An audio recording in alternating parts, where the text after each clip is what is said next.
আজকে তো ডিসেম্বর 14, আর ডিসেম্বর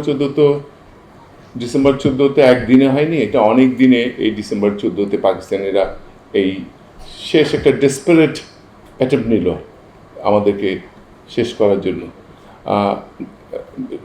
সেদিন যাদের শহীদ বুদ্ধিজীবীর মধ্যে আছে আলতাফ মাহমুদ, ওনার মূল দোষটা কি? আমার ভাইয়ের রক্তে রাঙানো 21শে ফেব্রুয়ারি ওইটার সুর দেওয়ার জন্য ওরা কিছুতেই কাউকে ক্ষমা করতে চায়নি।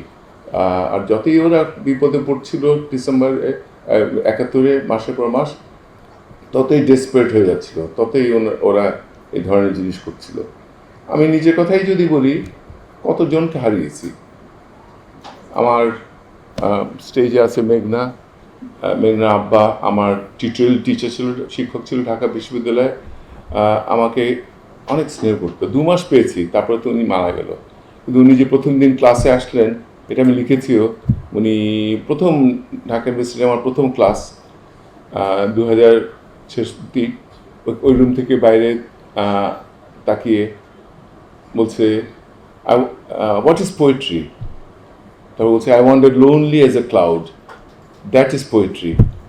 সেই যে আমি অভিভূত হয়ে গেলাম। তারপরে তো টিউটোরিয়াল শিক্ষক হিসেবে পাওয়ার সৌভাগ্য পেলাম। এত স্নেহ করতো, আমাকে ধরে নিয়ে অনেক কিছু বলতে এই পড়ো, র্যাডিক্যাল হিউম্যানিজম পড়ো, এক্সিস্টেন্সিয়ালিজম পড়ো। আমি তো মাত্র সেকেন্ড ইয়ারের ছাত্র, কিন্তু এতটা নিজের করে নিয়েছে, তাকে কিভাবে বলতে পারি। আমার আরেকজন তখনকার সময় শুধু ইংলিশ ডিপার্টমেন্টের স্টুডেন্ট, এতে শিক্ষকরা কিংবা ছাত্ররা হতো। আমি গিয়াসউদ্দিন স্যার ছিল, উনি আমাদেরকে ইংলিশ হিস্ট্রি পড়াতো। আমি দিনের পর দিন ক্লাসের পর ক্লাস গেছি, ভাবতাম এত কীভাবে জানে, এত ইতিহাস উনি জানতো। ওনাকেও ওরা নিয়ে গেল, শেষ করে দিল। এরকম একজন দুজন না তো কতজন আমার চেনা শুনে গেল। আমার বন্ধু মধ্যে আমার বেস্ট ফ্রেন্ড যে ছিল, নভেম্বরে বর্ডারে ওকে রাজাকাররা ধরে মেরে ফেললো। আর আমার ফ্যামিলি, আমার ইমিডিয়েট ফ্যামিলি, আমরা অনেক মাস আলাদা ছিলাম। আমার 3 বোন, আমার দুলভাই সিলেটে আটকা পড়েছিল, ওনারা এখান থেকে এখানে যাচ্ছিল, ইন্ডিয়াতেও গেছিলো, বর্ডারেও গেছিলো। এ তো আমি একটা সাধারণ বাংলাদেশি, তার ইতিহাস, মুক্তিযুদ্ধে যায়নি তাতে কি আছে, সারাক্ষণই তো সঙ্গে ছিলাম, সারাক্ষণ মনে হচ্ছিল। ডিসেম্বর 14 কিন্তু আমার মোটেই আজকে শোকের দিন, মোটেই শোকের কথা মনে আসেনি। শুনছি তো দেবদুলাল রেডিও থেকে শুনছি, ইন্ডিয়ান রেডিও থেকে শুনছি ইন্ডিয়ান সেনাবাহিনী, আমাদের মুক্তিযোদ্ধারা এগিয়ে আসছে।